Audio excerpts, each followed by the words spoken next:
5 দিনের মাথায় আমাকে আমি যখন বলি আমি সাংবাদিক সম্মেলন করে প্রেস কনফারেন্স করে সকল শহীদ পরিবারকে নিয়ে মানববন্ধন করবো, রাজপথে দাঁড়াবো, আন্দোলন করবো। তখন এক পর্যায়ে সে আমাদের জুলাই 24 শহীদ পরিবার সোসাইটির যে সাধারণ সম্পাদক রবিউল ভাই, ওনাকে বলে যে ঠিক আছে তুমি জীবনকে ডাকো, আমি মামলাটা নিব। তো ওনাকে আসতে বলো। তখন আমাকে বলে আমি যাই, পরে আমি মামলাটা সাজার পরে তারা আমাকে মামলা নেওয়ার পরে তারা জাস্ট এমনি রেখে দেয়। পরে আমি বললাম তো আমার প্রমাণ কি, আমি যে অভিযোগ করলাম সেটা প্রমাণ কি? তখন তারা বলে আমি বললাম আমাকে রিসিভ কপি দেন। বলো না, রিসিভ কপি দেওয়া যাবে না। প্রথমে রিসিভ কপি দেওয়ার পরে আবার তামিম আমার হাত থেকে কেড়ে নেয় রিসিভ কপিটা। কেড়ে নেওয়ার পরে আমি 1.5 মাস পরে আবার ট্রাইব্যুনালে গিয়ে আমি খোঁজ নিয়েছি যে আমার ভাইয়ের মামলাটা আসলে হয়েছে কিনা, এই তথ্যটা নেওয়ার জন্য গিয়েছিলাম। তো আমি পরে তথ্য নিয়ে দেখি যে আমার ভাইয়ের মামলার কাগজ উধাও, গায়েব।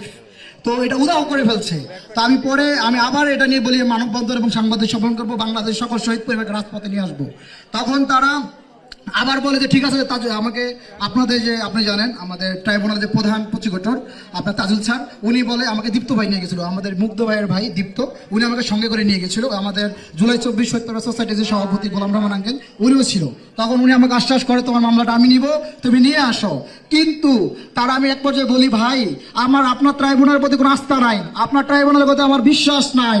যেমন প্রথমত তামিম আমার সঙ্গে গাদ্দারি করেছে, আমাকে অপমান করেছে, লাঞ্ছিত করেছে, আমাকে হেয় প্রতিপন্ন করেছে। এই তামিম অনেক প্রকার আমার সাথে হেয় প্রতিপন্ন করেছে। তা ছাড়া আমি আপনাকে বিশ্বাস পাই না, আপনার প্রতি আমার কোনো আস্থা নাই। আপনি তো তামিম অলরেডি করে ফেলেছে, আপনারা তো সব একে ওই যে ওষুনের মুখ অনেকগুলো, গোয়া কিন্তু একটা, ওনাকে আমি এভাবে বলে ফেলছি। তখন উনি আর বলে যে না আমি তো মামলা দিব। আমি সব ধরনের আমার ভাইয়ের ডকুমেন্টস এবং প্রুফ, ভিডিও, সব কাগজ আমি সব আমার ভাই পোস্টমর্টম রিপোর্ট সহ আমি সব ফাইল একটা করে রেখেছি, যাতে প্রমাণে একটা মানুষকে আপনার যে হাসিনা ফ্যাসিস্ট স্বৈরাচার সরকার কিভাবে নির্মমভাবে হত্যা করেছে সেইটার আমার কাছে এভিডেন্স আমি মোবাইলে এবং পেন ড্রাইভে রেখে দিয়েছি। তো আমি এখন নিয়ত করেছি যদি আমাদের বিএনপির চেয়ারম্যান জনাব তারেক রহমান স্যার যদি আগামী দিনে রাষ্ট্রনায়ক এবং ক্ষমতা আসেন, চেয়ারম্যান হন, আমি তখন এই মামলাটা দায়ের করব। তো এই জন্য আমি এটার মন থেকে সিদ্ধান্ত নিয়েছি, এখন আমি আর মামলাটা করব না। আমি 20 আগস্টে মামলা করেছি।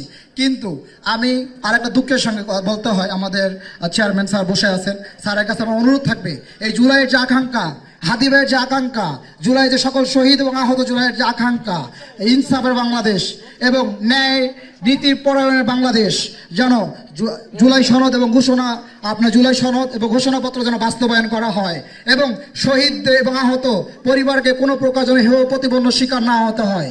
কোনো শহীদ এবং আহতদেরকে কোনো প্রকার তাদেরকে কোনো ট্যাগ, আহত এবং শহীদ পরিবার কোনো ধরনের কোনো ট্যাগ, হেয় প্রতিপন্ন লাঞ্ছনা যেন না করা হয়। এবং আমি অনেক আহত আমাদের আছে, চিকিৎসা হচ্ছে না টাকার অর্থের অভাবে। এই ইন্টারিম সরকার ব্যর্থ।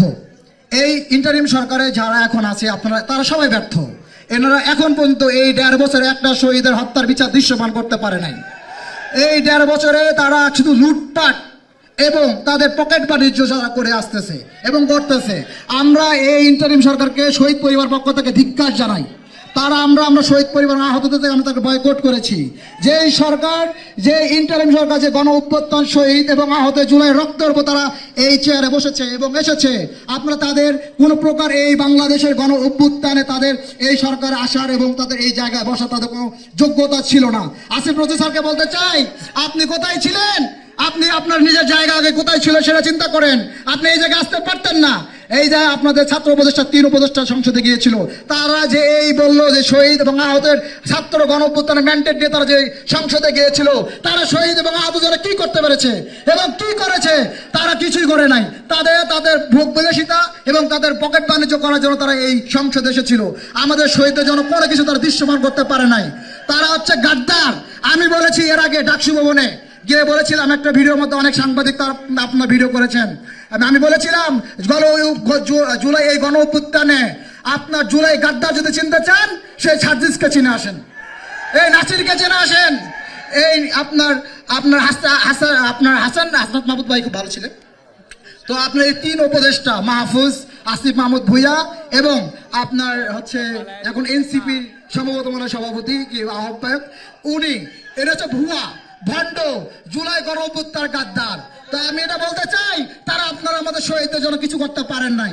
আমাদের দয়া করে শহীদ পরিবার ট্যাগ দিবেন না, শহীদ পরিবার আহতদের নাম বিক্রি করবেন না। আপনারা দয়া করে আমাদের শহীদদের করে নাম আর ইউজ করবেন না। এবং আরেকটা আমার স্যারের কাছে বলতে চাই, স্যার আপনি যদি ক্ষমতা আসেন, দোয়া করি মনে প্রাণে চাই আপনি বাংলাদেশের আগামী দিনের ক্ষমতায় আসেন। স্যারের কাছে অনুরোধ থাকবে, স্যার আপনি আমাদের বাংলাদেশ সকল শহীদদের হত্যাগুলো দৃশ্যমান করবেন। এবং আপনি দেখেছেন যে শাপলার যে কি পরিমাণ আপনার শাপলা চত্বরে যে নির্মমতা ঘটনা ঘটেছিল, আপনার হাফেজদের কিভাবে নির্মমভাবে হত্যা করেছে, সেটা যেন দ্রুত হত্যার বিচার করা হয়। এবং আপনারা দেখেছেন এবং জানেন আপনারা পিলখানা হত্যা, এটার জন্য সকল শহীদ পরিবার তারা যেন তাদের ন্যায্য হত্যার বিচারটুকু পায়। এবং জুলাই গণঅভ্যুত্থানে যারা শহীদের সকল হত্যার বিচার পায় এবং দৃশ্যমান হয়। এবং ধন্যবাদ জানাই, আমি স্যারের কাছে আরেকটা অনুরোধ জানাই যে হ্যাঁ ভোট, আপনারা সবাই জানেন বাংলাদেশে একই দিনে 2টা নির্বাচন হবে, 12 ফেব্রুয়ারি, জাতীয় নির্বাচন এবং গণভোট। আমি বাংলাদেশ দেশ এবং বাসীকে জানাতে চাই আপনারা অবশ্যই ভোট দিতে আসবেন এবং আপনারা আপনাদের যোগ্য প্রার্থীকে ভোট দিবেন। দেশ যার আগামী দিনের জন্য সৎ এবং যোগ্য ব্যক্তি তাকে ভোট দিবেন। এবং আপনারা অবশ্যই গণভোটে ভোট দিবেন এবং হ্যাঁ জয়যুক্ত করবেন। এবং বাংলাদেশ জাতীয়তাবাদী দলের চেয়ারম্যান জনাব তারেক রহমান স্যারকে আছে, এখানে আমার উপস্থিত বসে আছে, স্যারকে আমি অনুরোধ করে এবং বিনয়ভাবে জানাবো, স্যার আপনি আপনার দল থেকে নির্দেশনা দিয়ে দিবেন যে গণভোটের পক্ষে বাংলাদেশের সকল শ্রেণীর মত বিমত সব ভুলে গিয়ে বাংলাদেশ সকল রাজনৈতিক দল তারা যেন সবাই হ্যাঁ ভোটের পক্ষে প্রচার প্রচারণা চালায় এবং জুলাই ঘোষণাপত্র যেন বাস্তবায়ন হয় হ্যাঁ ভোটের মাধ্যমে। তো আমি চাই হ্যাঁ ভোট এবং জুলাই বাস্তবায়ন হোক। ধন্যবাদ। আসসালামু আলাইকুম রহমতুল্লাহ। বাংলাদেশ জিন্দাবাদ। তারেক রহমান জিন্দাবাদ। বেগম খালেদা জিয়া অমর হোক। আমাদের সাবেক রাষ্ট্রপতি জিয়াউর রহমান অমর হোক। ধন্যবাদ। আসসালামু আলাইকুম।